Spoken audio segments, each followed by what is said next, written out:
생강식초를 제가 주로 만드는데 생강을 저는 흑생강을 만들어요. 똑같잖아요. 흑마늘 밥솥에 넣어두면 흑마늘 되잖아요. 그것처럼 생강하고 약간의 물이 필요합니다. 생강은 그렇게 해가지고 한 달 정도 되면 흑마늘이 돼요. 맛이 새카맣게 우러납니다. 물이. 생강은 또 흑색으로 변하고 그러면 그 가운데 현미를 버무려서 현미 생강 막걸리를 만들고 그걸 다시 이제 식초로 만드는데 그렇게 해서 보내드리면 이 생강 식초라는데 생강 맛이 없잖아 막 생강 향이 없잖아 그러는데 이미 흑생강을 만드는 건조 그 건조기 말리잖아요. 햇빛에 그 단계에서부터 생강 향이나 맛은 얼추 날아갑니다. 그리고 흑생강을 만나면 더 단내가 나요. 흑생강을 만나면 단내가 나요. 생강 냄새 뭐 그런 거 생강 향이나 맛은 좀 적고 거의 없다시피 하고 단내가 나요. 생강 단내. 그래서 술 만들면 이제 거의 뭐 이건 생강술인지 모릅니다. 그냥 막 좀 신맛이 더 나는 생강이 발효가 되면 더 쉬어져요. 술이. 그래서 막걸리가 더 신 막걸리가 돼요. 그래가지고 그걸 식초로 만들려고 이렇게 하면 그 생강 식초에서는 생강 맛이나 향을 거의 못 찾아요. 그럼 사람들이 이제 막 생강 많이 넣는다며 막 그런다는데 그것도 이제 이해시키기가 어려워요. 그 막 발효하고 하면 그 단계를 여러 번 거치면 거칠수록 맛과 향은 사라지고 새로운 물질로 이렇게 새로운 걸로 한다고 해도 그걸 납득시키기가 어려우니까 나중에는 그런 분들이면 이제 그 방식으로 건생강을 살짝 넣어서 이거 맛을 내주는 분도 있어요. 그럼 까다로운 분 알잖아요. 이거 또 어쩌면 한잔 했네. 이제 좀 그분 용도로 따로 이제 건생강 좀 넣어가지고 생강 맛이나 향도 좀 더 나게. 그러니까 이제 하다 보면 그런 맞춤식 요령도 생기고 사과도 그런 식으로 하시면 되고요. 사과는 지금 씻고 펄프 발효, 이제 펄프 발효라고 그러는데 그냥 썰어가지고 이하고 잘게 썰는 게 좋은 겁니다. 믹서기에 갈아버렸고. 그것이 그러긴 한데 그게 바로 고두밥하고 물밥하고 차이입니다. 믹서기에 막 갈아버리면 좀 탁하고 이제 그것째로 해도 되는데 그 나중에 막 써요. 이게 막 쓰고 하니까. 근데 만들어 본 걸로는 그냥 번거롭지만 슬라이스해서 잘게 해서 썬 것이 그 슬라이스해서 썰어 만들잖아요. 거기다 설탕 넣어가지고 24불스 만들잖아요. 그러면 거기에는 굳이 사과 나중에 그 맛이나 향 첨가 안 해도 됩니다.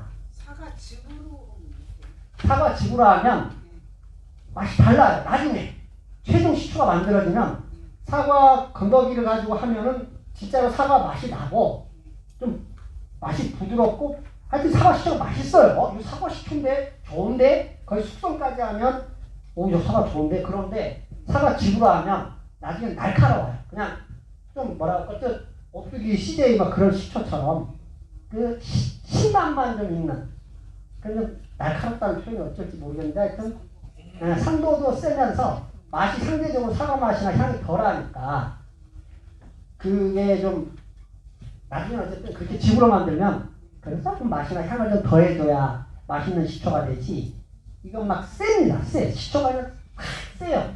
날카롭고 세. 그러니까 만들 수만 있으면 그 과일 이름 같은 경우는 그 건더기 그걸 펄프 발효라고 하더라고요. 이제 즙을 가지고 하면 주스 발효. 근데 펄프 발효가 이제 조금 어려운 건 어렵지 않은데 그 이제 펄프 발효 막 썰어가지고요. 이걸 항아리 같은 데다 많이 하시면 그런 문제가 없어요. 왜냐하면 옛날에 홍수장님 할매가 텔레비에 나와가지고 매실 만들 때 그 위에다 설탕을 넣고 젓지 말아라. 막 그런 말씀 많이 했어요. 그래서 저는 많이 받았습니다. 곰팡이 생긴다고. 어떻게 생겼는데 홍수장님 할매는 큰 항아리에다가 막 매실을 쟁이니까 지네가 지네를 눌러서 즙이 매실 위로 올라와 버린 겁니다. 그러니까 매실이 즙 속에 잠긴 거예요. 그러니까 곰팡이가 생길 수가 없어요. 근데 다른 경우에는 그 집 밖으로 매실이 나와 있는데 거기다 설탕만 뿌려놨으니까 곰팡이가 생육하기 딱 좋잖아요. 그러니까 액 밖으로 나와 있는 건 곰팡이가 생깁니다. 그러니까 사과를 슬라이스해서 만드시려면 잘 저으셔야 처음에 하루에 뭐 2번, 3번 더 하면 더 좋죠. 그냥 자꾸 위에 것은 밑으로 넣고 밑에 것을 위로 올리면서 그럼 밑에 충분히 당이 젖어 있는 게 올라가면 당을 먹고 있으니까 바로 곰팡이가 안 생깁니다. 그럼 또 뒤집어주면, 그러니까 그렇게 하면서 그 사과에도 당도가 높아지면 그 평형이 되잖아요. 어쨌든 내가 물이 24브릭스 1테면 그 사과가 막 10이야. 그럼 나중에 오래 되다 보면 얘도 24가 되고 22가 중화되겠죠. 근데 저희가 공식으로 하는 것은 그것까지를 감안하는 겁니다. 그 사과는 10이고 액은 24브릭스라는 걸 감안해서 설탕을 넣는 거니까 나중에 그 사과도 설탕물을 먹어 당도가 점점 높아져요. 그럼 점점 높아지다 보면 이제 그냥 놔둬도 곰팡이가 안 생깁니다. 당도가 높아지면. 넣어가지고 계속 하루에 뭐 7, 8번 저어도 나중에 그게 믹서기 가는 것 같이 막 사과는 다 부스러져 버리던데. 부스러져 별수 없습니다. 그러니까 그래도 그 안 부스러지는 것들은 어느 정도 형상을 유지하니까 그리고 이제 그게 막 술 될 때까지 저어주는 게 아니거든요. 그리고 이제 물이 올라오면서 또 이제 사과는 꺼지잖아요. 그리고 이제 말씀드린 것처럼 얼마간 저어주면 그 사과가 밖으로 나와도 사과가 당도를 충분히 먹으면 여기 이제 곰팡이 안 생깁니다. 그러니까 처음에는 조금 생기다가 한참 저으니까 그게 없어지고 일주일인가 2주 지나서 보니까 막 가루가 되고 있다. 그래 아니요. 근데 그것이 또 조금만 많이 안 섞어도 되는 게 처음에 섞어주다 보면 가스가 나오잖아요. 알코올 발효가 되면서 가스가 나오기 시작하면 곰팡이 안 생깁니다. 알코올이 나오고 가스가 나오면 그때부터 잡균들이 못 들어오는 거예요. 곰팡이도 안 생기고. 그러니까 어떻게 보면 그때까지만 열심히 저어서 그 충분히 과일이 당을 먹을 수 있게 해주는 거 하나고, 둘째는 이제 알코올이 발생이 되고 가스가 나오면 이제 잡균이 안 생기는 겁니다. 곰팡이가 못 들어오는 겁니다. 기간이 얼마 정도 걸려요? 글쎄요. 저어주는 거요? 발효요?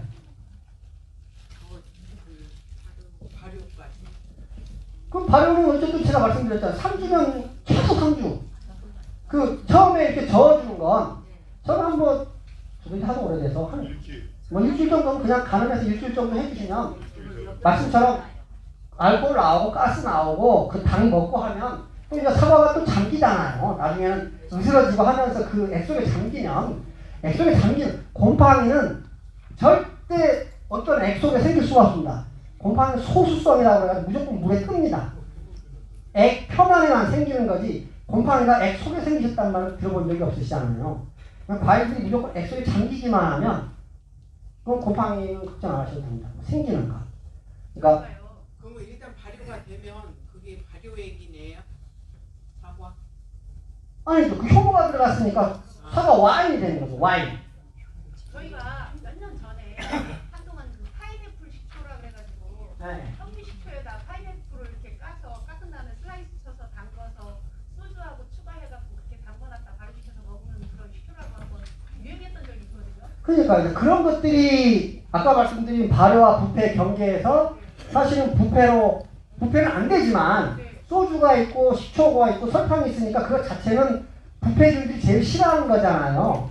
그러니까 그 뭐라고 그래야 하나? 만약에 그 현미식초가 발효가 얼마 안 된 한두 달 사이에 현미식초면 소주를 부었잖아요. 이를테면 그러면 효상균이 있으니까 그 소주에 알코올을 먹으면 초산 발효를 할 수 있잖아요. 근데 그 현미식초가 오래된 식초예요. 초상균이 없어. 숙성이 된 거라서. 그러면 거기에다가 소주를 붓고 그 식초를 붓고 설탕을 넣어도 사실은 발효가 안 된다고 봐야 되는데 아주 운이 좋으면 그 공기 중에 이제 초상균이 내려앉아서 다만 몇 밀리라도 될 수가 있겠죠. 근데 그건 그러니까 그때 바나나 식초, 파인애플 식초 막 나왔잖아요. 그것들이 식초가 아니더라고요.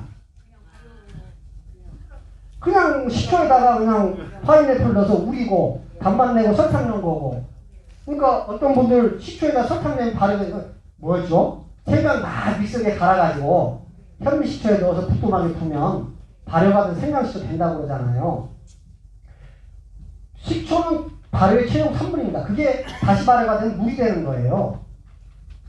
식초는 그게 끝이에요. 끝. 그 다음에 물로 환원되는 겁니다. 그러니까 거기다가 생강 간 것을 넣는다고 해서 거기에 효모균이 있는 것도 아니고 당분이 있는 것도 아니고 백보양보해도 그냥 현미식초에다가 생강 간 걸 그냥 우린 거예요. 친초 식초예요. 근데 이제 그걸 따뜻한 데 두면 당연히 색이 변하죠. 생강 자체도 그런 작용이 있잖아요.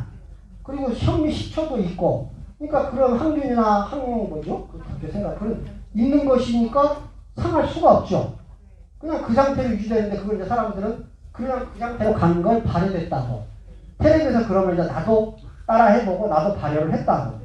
근데 이제 더 불쌍한 건 내가 발효를 한 줄 알고 따라하는 사람은 이제 우리 머시기 엄마가 발효를 잘하는 게 그랬다고 그러니까. 그러니까 그 술 단계를 건너뛰면은 안 되고 백보 양보하면 아까 발효액처럼 하다못해 같은 공간 안에서 알코올 발효, 초산 발효도 같이 일어나야 어떤 의미에서 발효가 되는 건데 느닷없이 식초에 설탕을 부으면 발효가 된다고 그러고 식초에 뭘 갈아 놓으면 발효가 된다고 그러는 건 그 술 단계를 건너뛴 거잖아요. 선생님 아까 그대로 하신다면 그 다음에는 어떻게 해요? 뭘요? 사과를 아까 설탕 넣고 버무린다면 어떻게 해요? 수업을 그러니까 말씀하신 것처럼 한 일주일 동안은 그냥 부지런히 그냥 걱정될 때마다 이렇게 아래는 위로 위는 아래로 그 다음에 어떻게 해요?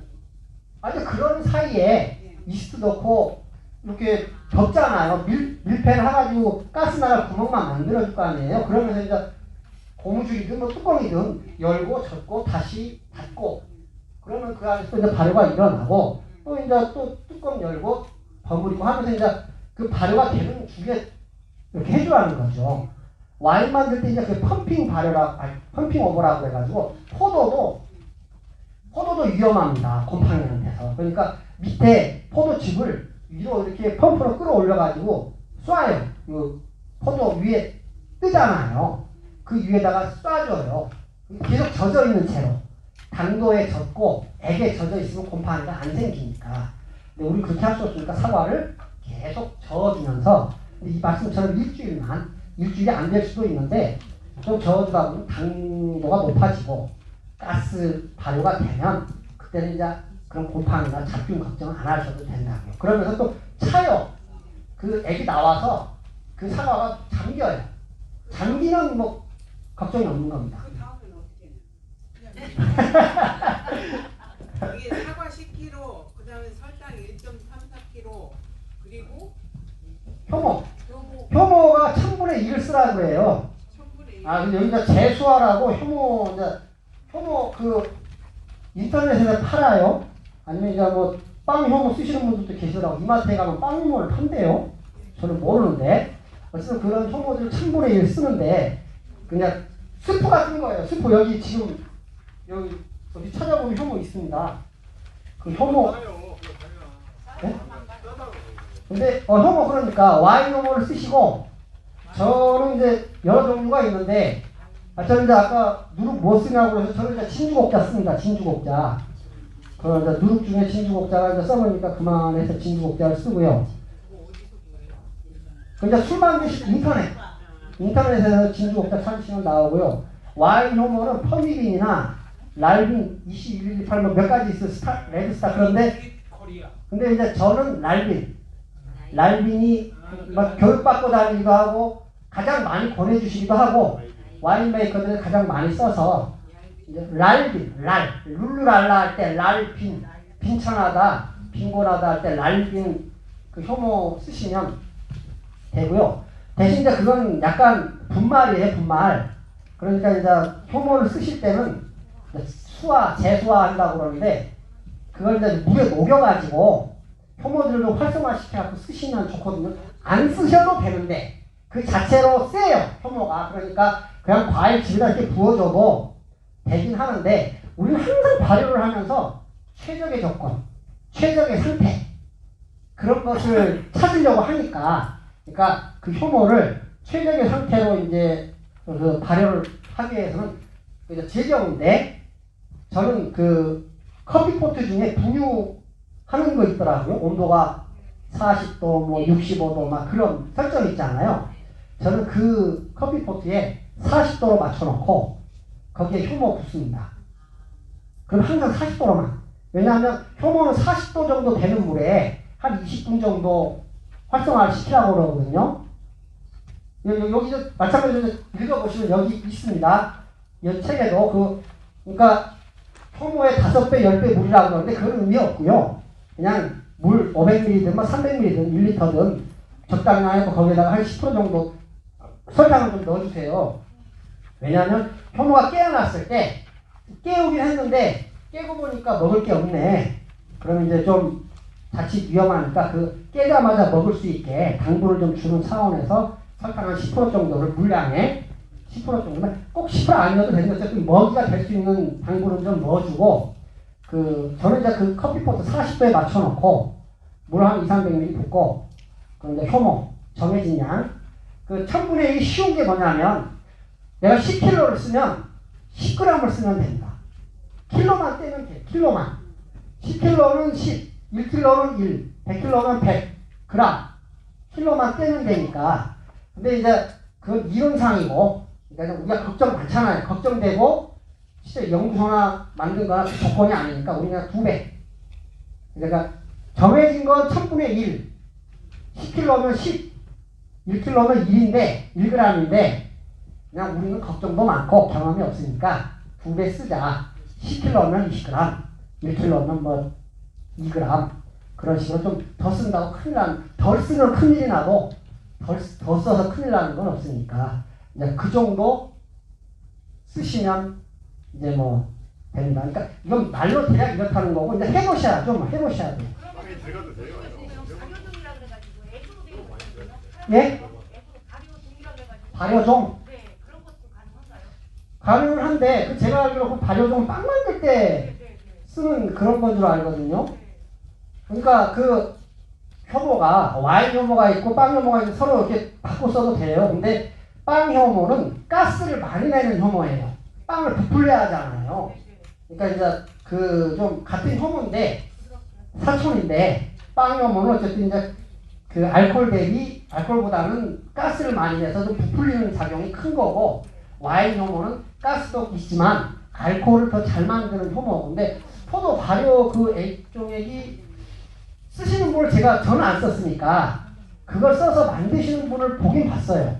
저희가 별의별 분이 다 하니까 그분은 이제 그런 빵 만들 때 쓰시는 발효액종인가 뭐 그걸 만들어가지고 하시는데 술 잘 만드시더라고요. 그러니까 뭐 안 써봐서 저는 그 34선 밖으로 나가진 않았어.